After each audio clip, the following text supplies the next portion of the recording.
Bu burun. Uning vazifasi nafas olish. Lekin ko'pchilik undan bu maqsadda foydalanmasdan birovlarning hayotiga tiqishga ishlatadi.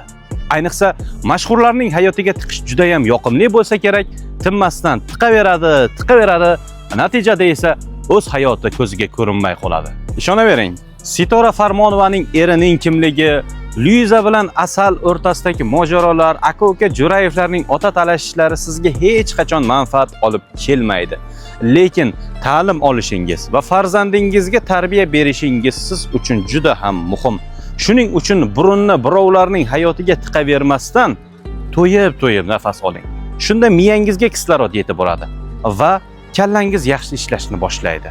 Ushbu videoni birovlarning hayotiga burun tiqishni yaxshi ko'radigan tanishingizga yuborib qo'ying. O'ynab qo'yay.